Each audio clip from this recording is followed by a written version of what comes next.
नमस्कार, अफसरनामा में आप सभी का स्वागत है। मैं हूं आदित्य नामदेव। कहते हैं कि जिद करो और दुनिया बदलो। जिसने जिद की है उसने दुनिया बदली है, अपना करियर बदला है। पिता चाहते थे कि डॉक्टर बनाना, लेकिन शुरू से मैथ्स में रुचि थी।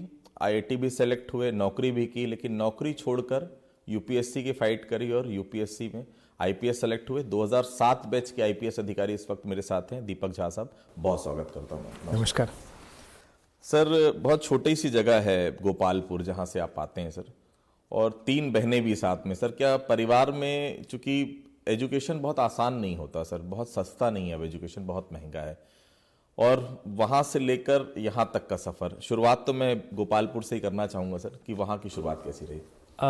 मैं मूलतः बिहार के दरभंगा जिला के गोपालपुर का रहने वाला हूँ और पिताजी चूँकि बोकारो स्टील प्लांट में कार्यरत थे, तो मेरी शिक्षा वहीं पर हुई है। मेरे साथ मेरी 3 बहनों की शिक्षा वहीं पर हुई है।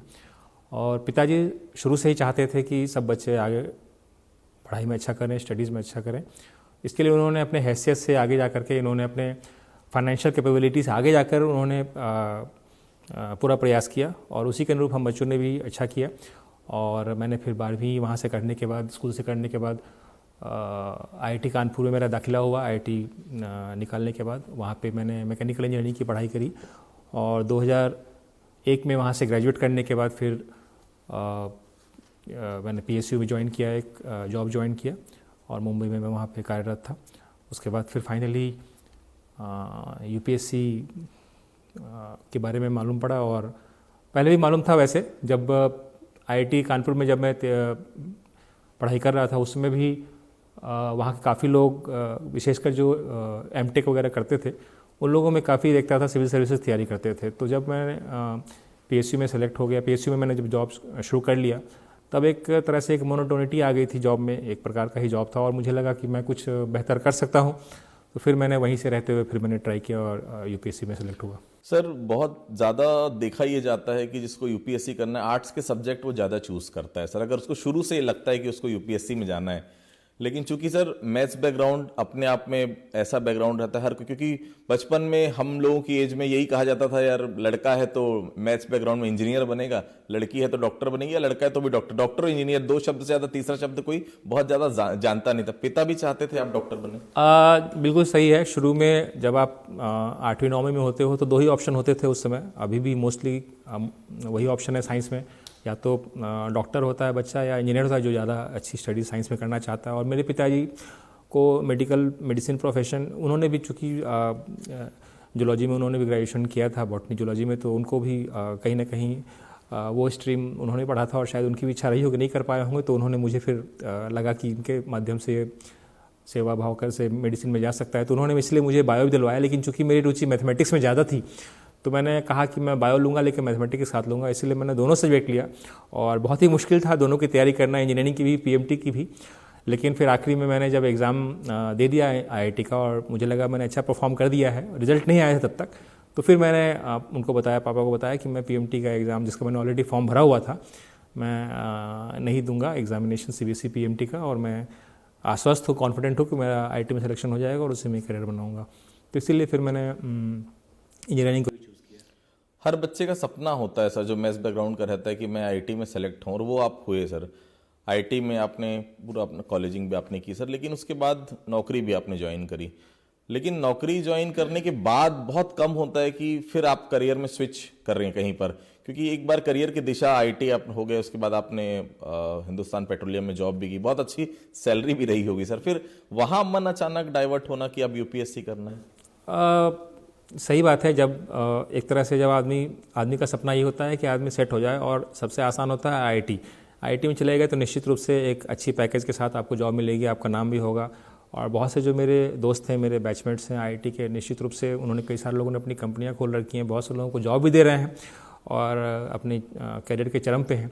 तो मैंने भी उसी हिसाब से आईआईटी चूज़ किया था और मैंने नौकरी भी उसी हिसाब से किया। लेकिन जॉब करते करते और कुछ और फ्रेंड्स से बातचीत करते करते मुझे ऐसा लगा कि जो एक मेरे अंदर जो एक इच्छा थी, और कहीं ना कहीं जो मेरा घर प्रवेश रहा है उसको देखते हुए भी जो हमारी एक इच्छा थी कि चलो थोड़ा सिविल सर्विस की ओर ध्यान दिया जाए, थोड़ा ऐसी सेवा किया जाए जिसमें कि आपको दिल लगे, आपका मन लगे, उसी को देखते हुए फिर मैंने जो एक इंजीनियरिंग की जॉब थी उसको सोचा कि एक बेहतर उसके लिए मैं एक प्रयास करूं, और इसलिए मैंने सिविल सर्विस की तरफ अपना ध्यान आगे बढ़ाया। और वहीं से मैंने फिर हिंदुस्तान पेट्रोलियम में रहते हुए मैंने अटेम्प्ट दिए, और चूँकि मुंबई में था मैं, और मुंबई में ऐसा कुछ माहौल विशेष था नहीं उस समय, मतलब वहाँ चूँकि बिजनेस के रहते हैं, सर्विस ग्रुप के ज़्यादा रहते हैं, और इसीलिए वहाँ पे आपको कोई गाइडेंस नहीं मिलेगी, आपको कोई बुक्स नहीं मिलेंगी, लेट से मिलती हैं, कोई फ्रेंड सर्कल नहीं बन पाता, तो बड़ी मुश्किल थी, बड़ा मुश्किल होता था वहाँ पे रह के तैयारी करना।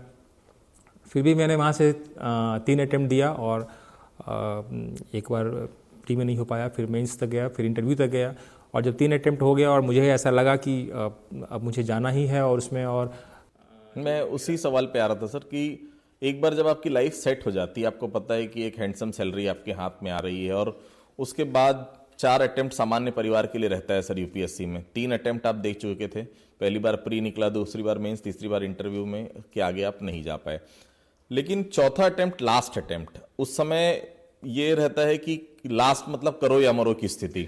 जिद बहुत जरूरी है सर एक किसी भी यूथ के लिए। आप जिद अगर करके मान के रखें, ठान लिया कि आपने ये करना है तो ये करना है, वो जिद ही उस समय काम आई थी सर चौथे अटेम्प्ट में। बिल्कुल, जो 3 अटेम्प्ट मैंने दिया, मैंने वो जॉब करते हुए दिया, तो जॉब करते हुए समय निकालना बहुत मुश्किल होता है, क्योंकि आप चूँकि मैं प्लांट में रिफाइनरी में काम करता था, तो वहाँ पे आप सुबह 8 बजे जाते हैं और शाम को आने का कोई समय नहीं होता है, कभी 5 बज जाते हैं, 6 बज जाते हैं, 8 भी बज जाते हैं, तो उसी में से आपको समय निकाल के, जो संडे होता है समय निकाल के आपको अपने स्टडी पे ध्यान देना होता है। और चूँकि वो करते करते ही मैं ज़्यादा समय नहीं दे पा रहा था, इसीलिए मुझे ऐसा लगा कहीं ना कहीं मैं पिछड़ रहा हूँ, कहीं ना कहीं मैं सफल नहीं हो पा रहा हूँ।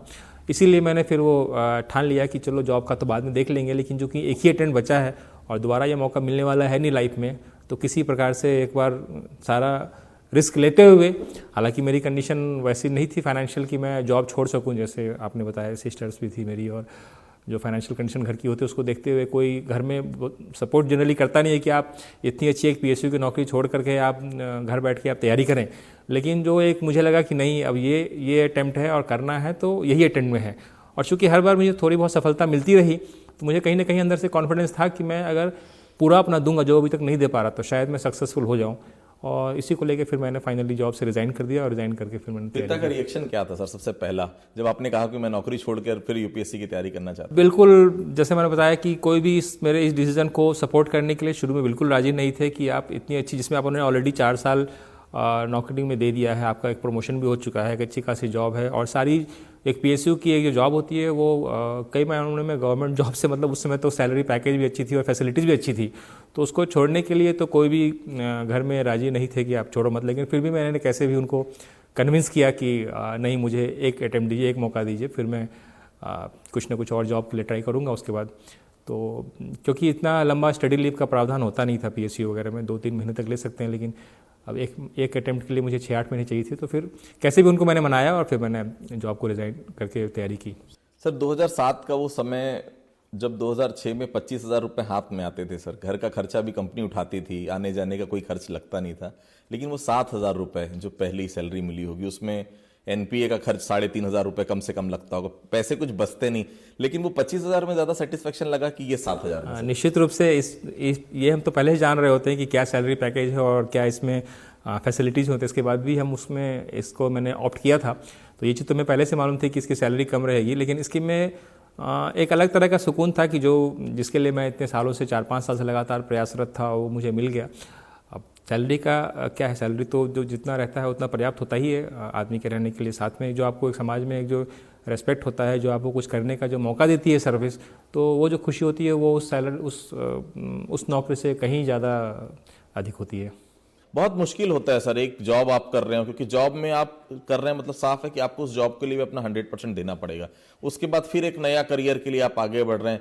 बहुत आसान होता है सर ये सब सोचना? बहुत मुश्किल होता है, बहुत मुश्किल होता है आज के समय में, तो बहुत ही मुश्किल होता है। आपको एक जगह कहीं आपको स्टैंड के लिए कोई जगह मिल जाए, तो आपने ऑलरेडी जिसको मिल जाता है वो सेटिस्फाइड हो जाते हैं जनरली कि चलो अब हो गया, अब इसी में आगे बढ़ेंगे, और निश्चित रूप से उसमें आगे बढ़ने के बहुत सारे रास्ते होते हैं। लेकिन अगर आपने सोचा है कुछ करना है तो उसके लिए आपको तो रिस्क लेना ही पड़ेगा, और मेरा ये दावा है कि अगर आप सही डायरेक्शन में रिस्क लेते हैं और आप सोचते हैं कुछ करना है, अपनी पूरी 100% देते हैं, तो निश्चित रूप से आप सफल होंगे। तो आसान नहीं था ये, जैसे मैंने बताया मेरे पेरेंट्स भी राजी नहीं थे जॉब छोड़ने को, और बार बार आप जैसे एक अटैम्प्ट दे रहे हैं, 2 अटैम्प्ट दे रहे हैं, पास नहीं हो पा रहे हैं, तो आपको कहीं ना कहीं अंदर से भी एक डिप्रेशन होता है कि क्या करूँ मैं, अब क्या करूँ, कैसे क्या करूँ, लाइफ की करियर में आगे बढ़ूँ या जॉब छोड़ दूँ या उसी में आगे रहूँ। तो बहुत ही मुश्किल होता है हर एक डिसीजन लेना, लेकिन फाइनली डिसाइड तो करना होता है। सर यूथ छत्तीसगढ़ में आप काफ़ी लंबे समय से हैं सर, 2007 से, क्योंकि बैच आपको अलॉटमेंट ये छत्तीसगढ़ ही हुआ था सर, कैडर अलॉटमेंट। तो क्या यहाँ किस तरह की परिस्थिति आप देख रहे हैं, क्योंकि सर अभी भी वो एनवायरनमेंट नहीं है पढ़ाई का जो होना चाहिए। क्या लगता है कि क्योंकि बच्चे सर टैलेंटेड नहीं, ऐसा नहीं, बहुत टैलेंट है, बस्तर में बहुत टैलेंट है, सरगुजा में बहुत टैलेंट है, बलौदा बाजार में बहुत टैलेंट है, कहाँ पीछे रह जा रहे हैं सर? मुझे ऐसा लगता है यहाँ पे जो स्कूलिंग, जो एजुकेशन होना चाहिए, जो वो अगर मैं अपने बिहार जहाँ पे मैं पढ़ता था वहाँ से कंपेयर करूँ झारखंड से, उस मामले में शुरुआत में तो काफ़ी ही मुझे लगा कि गिने चुने ही कुछ स्कूल थे जहाँ पे लोग बोलते थे कि यहाँ के बच्चे अच्छा करते हैं, कुछ रायपुर में, भिलाई में ऐसे करके थे, और लोगों को गाइडेंस प्रॉपर नहीं मिल पाती थी। बच्चे बिल्कुल टैलेंटेड हैं, जैसे अभी जो आत्मानंद स्कूल खुला है वहाँ के बच्चे, जैसे अभी सीएम साहब जाते हैं अलग अलग जगहों में, वहाँ के बच्चे जब इंग्लिश में बात करते हैं तो लगता ही नहीं कि हमारे ही छत्तीसगढ़ के बच्चे हैं जो इंग्लिश में इतनी अच्छी पोएम्स बोल रहे हैं, कोई भी चीज़ के बारे में वो आराम से बात कर ले रहे हैं इंग्लिश में। तो बच्चे तो हैं वही, लेकिन उनको पहले गाइडेंस नहीं मिल पाता था, अब उनको टीचर्स मिल गया है, माहौल मिल गया है, तो कर पा रहे हैं। तो वो चीज़ कमी थी, वो चीज़ उसको और ज़्यादा बढ़ावा देना चाहिए। यहाँ के बच्चे भी उतने ही टैलेंटेड जहाँ जहाँ जहाँ कहीं और के होते हैं, लेकिन जब आपको रास्ता सही नहीं दिखाया जाएगा तो बच्चे तो कहाँ आगे बढ़ पाएंगे। तो उस चीज़ में आगे और ध्यान देने की ज़रूरत है। जैसे कल ही मैं एक स्कूल में गया था एक एनुअल डे फंक्शन में, और वहाँ पे 10th के जो टॉपर्स थे उनको प्राइज़ दिया जा रहा था। मतलब मोर देन 75% वहाँ जो पेरेंट्स आ रहे थे। मैं पूछ रहा था सबसे कि आपके बच्चे कहाँ हैं, तो बोल रहे थे 11th-12th के लिए कोटा चले गए, वो वहाँ पे इंजीनियरिंग करेंगे, वहाँ मेडिकल करेंगे। कुछ बच्चे बोल रहे थे कि चलो भिलाई चले गए, लेकिन बलौदा बाजार में कोई रहना नहीं चाह रहा था, जो अच्छे बच्चे थे जिनको हम लोग वहाँ पे अवार्ड दे रहे थे। तो कहीं ना कहीं ये जो चीज़ें हैं जो कि हर एक जगह होना चाहिए वो नहीं है हमारे स्टेट में, जिस कारण से वो गाइडेंस के लिए बाहर जा रहे थे, और है भी तो भिलाई में है, रायपुर में है। तो वो चीज़ों को अपने को हर एक छोटे छोटे जगह में धीरे धीरे बढ़ावा दिया जा रहा है, उसको और आगे ज़्यादा बढ़ाने की आवश्यकता है, ताकि जो बच्चों का टैलेंट है, चाहे वो एकेडमिक्स की फील्ड की जरूरत नहीं है, आप कोई भी फील्ड हो, हर एक फील्ड के लिए, स्पोर्ट्स हो, एक्स्ट्रा करिकुलर हो, सभी में आगे बढ़ाने के मौके मिलने चाहिए, और वो बच्चे निश्चित रूप से अच्छा करेंगे अगर मौका मिलेगा तो।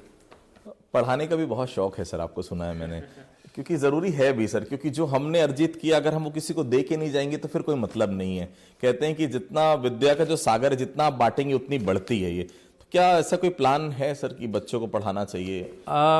जैसे कि मैंने बताया, जब मेरा 3rd अटैम्प्ट हो गया और 4th अटैम्प्ट के लिए मैं एग्ज़ाम दे दिया था, मेंस दे दिया था नवंबर में, और यूपीएससी बहुत ही अनप्रेडिक्टेबल एग्जामिनेशन होता है, मतलब बहुत से टैलेंटेड लोग भी इसमें सेलेक्ट नहीं हो पाते हैं। तो आपने मेंस दे तो दिया है, लेकिन चूंकि मेरा 3 अटैम्प्ट का पुराना का ऐसा था कि फाइनली सिलेक्ट नहीं भी हुआ था, या आपको ऐसे सर्विस मिल जाती है जिसमें आपको लगता है कि आप आगे कंटिन्यू नहीं कर पाएंगे, तो ऐसी स्थिति में आप फिर कुछ दूसरा कुछ सोचना पड़ता है। तो ऑल्दो मैंने कैट का एग्ज़ाम दे दिया था, लेकिन मैंने फिर वहाँ पे सोचा कि मैं अल्टरनेटिव क्या ऑप्शन रहेगा अगर मैं कुछ नहीं करूँगा। तो मुझे लगा कि मैं पढ़ा सकता हूँ अच्छा, और इसी के लिए मैंने अपनी सिस्टर्स को भी पढ़ाया था वैसे घरों में, तो मुझे थोड़ा सा पढ़ाना अच्छा ही लगता था, तो मैंने सोचा कि चलो इसी दिशा में आगे बढ़ा जाए। फिर मैंने IMS एक कोचिंग इंस्टीट्यूट होती है उसको ज्वाइन कर लिया था रांची में, वहाँ मैंने पढ़ाना शुरू किया था। करीब 6 महीने मैंने वहाँ पे बच्चों को पढ़ाया, और उससे मुझे काफ़ी अच्छा मतलब सेटिस्फेक्शन मिलता था, और मुझे लग गया कि अगर मैं और कुछ नहीं तो कम से कम एक टीचिंग लाइन में एक अच्छा एक विकल्प ढूंढ ये सकता हूँ। दीपक झा अगर IPS नहीं बनते तो कम से कम टीचिंग लाइन में बहुत बिल्कुल मैं टीचर होता, कहीं ना कहीं, कहीं प्रोफेसर होता, कहीं फैकल्टी होता, कुछ ना कुछ होता, और उसमें मुझे सेटिस्फेक्शन मिलता।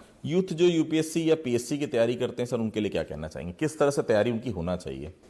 सबसे पहले तो आप पहले डिसाइड कर लो कि वाकई में आपको UPSC करना है कि नहीं करना है, क्योंकि बहुत से लोग दूसरों को देख के सोचते हैं कि सर्विस में आ जाओ, फिर यहाँ आके आप वो आउटपुट नहीं दे पाते जो आपसे उम्मीद की जाती है। ये एक सेवा का आपको अवसर देता है, और आप अगर आपके सामने जो आ रहा है, जो व्यक्ति जो आपसे उम्मीद कर रहा है, और आप उसको आप सुन नहीं पा रहे हो, उसको उम्मीद दे नहीं पा रहे हो हिसाब से, तो फिर आपके लिए सर्विस नहीं है। तो सबसे पहले तो जो IAS IPS या PCS में जाना चाह रहा है, तो आप अपनी गोल क्लियर रखो कि आपको इसी सर्विस में आना है।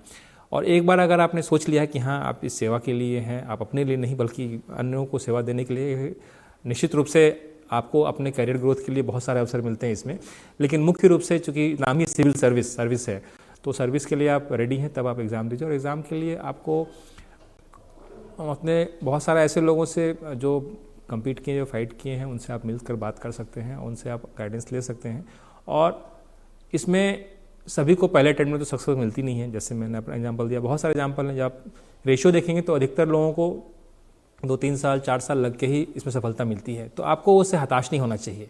जो लोग इसके लिए एग्ज़ाम दे रहे हैं वो आपको हो सकता है कई बार आपको कई सारे लोग आपको डिमोटिवेट करें कि भाई छोड़ दो इसको, इधर चले जाओ, उधर चले जाओ। लेकिन अगर आपको लगता है आपके मन में कि मैं मेहनत कर सकता हूँ और मैं कर सकता हूँ, तो आप कीजिए और ज़रूर सफल होगे। मैं ये कह सकता हूँ अपने अनुभव से।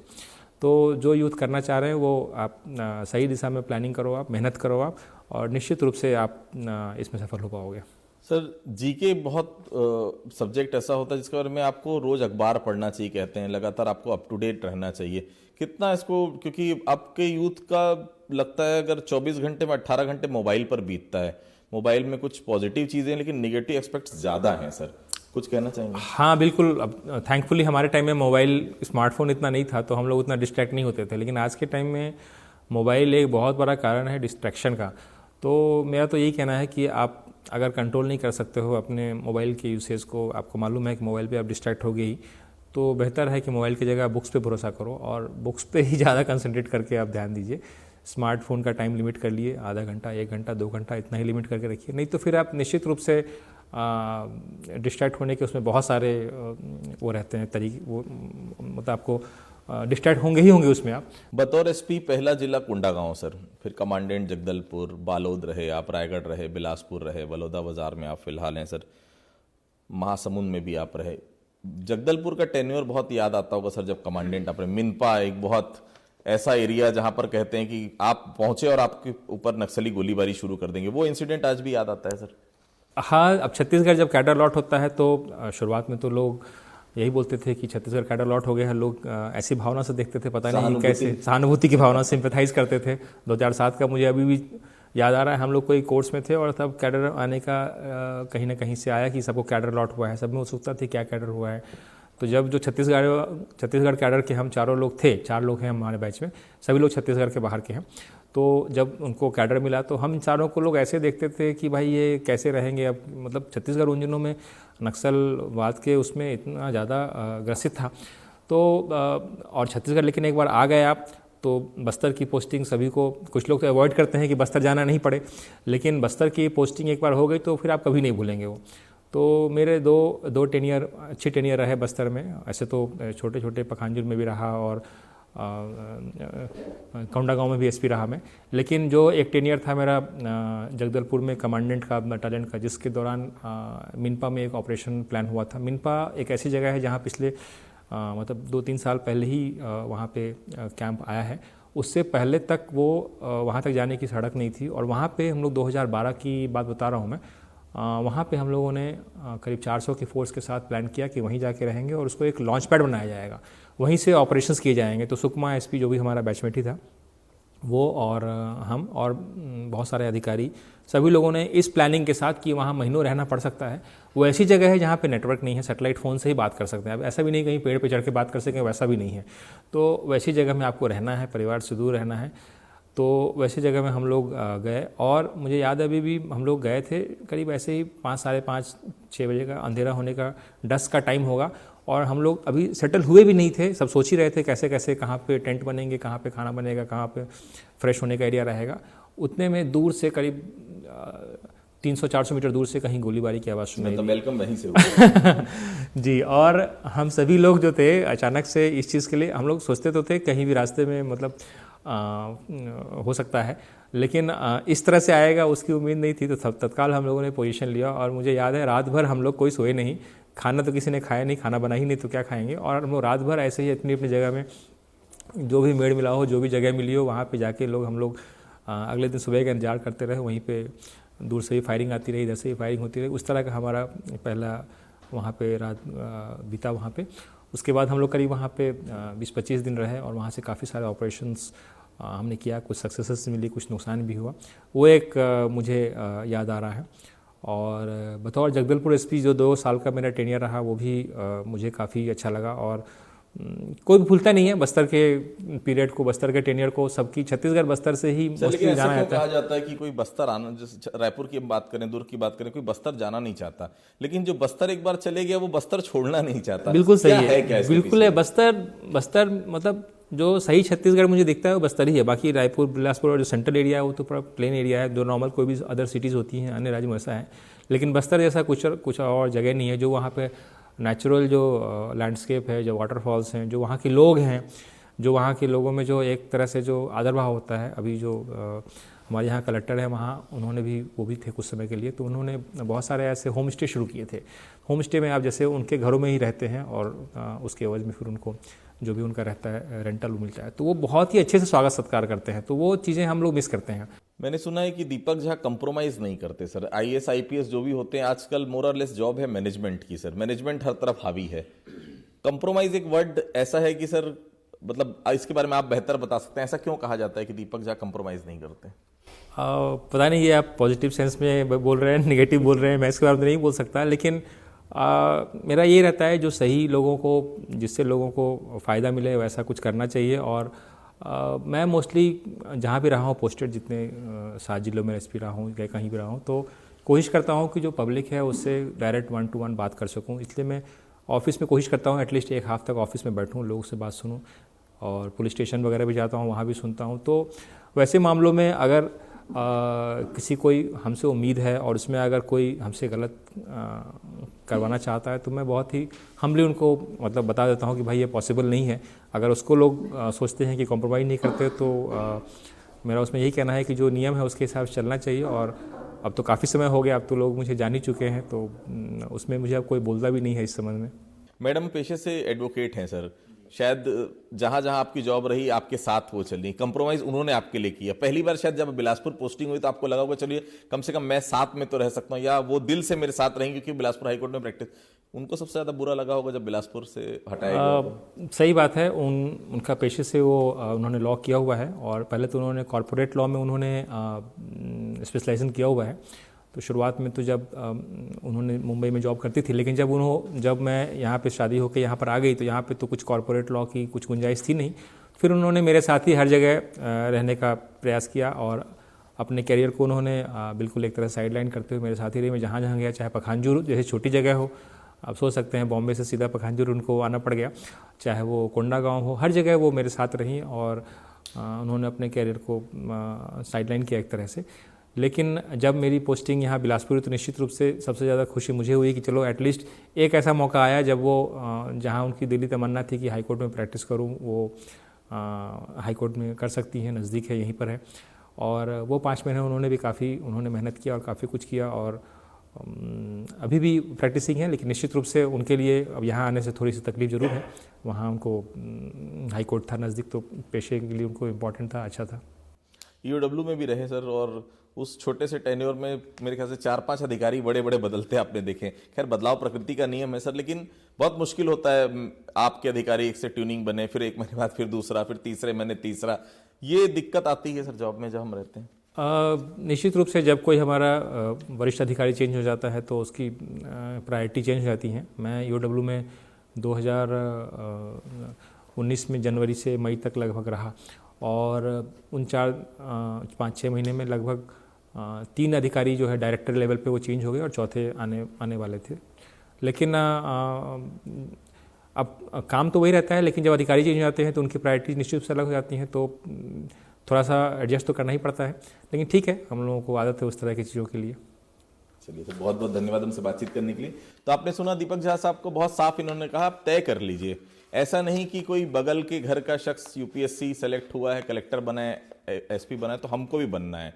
आप पहले ये सोच लीजिए कि आपको पब्लिक की सेवा करना पड़ेगा, आपको डेडिकेशन दिखाना पड़ेगा, और तय करके रखिए। जिद करना सीखिए। अगर आप जिद करेंगे तो निश्चित तौर पर आपको आपका गोल जरूर मिलेगा। तो अफसरनामा में आज इतना ही। अगली बार फिर किसी अधिकारी से आपकी मुलाकात कराएंगे, तब तक के लिए बहुत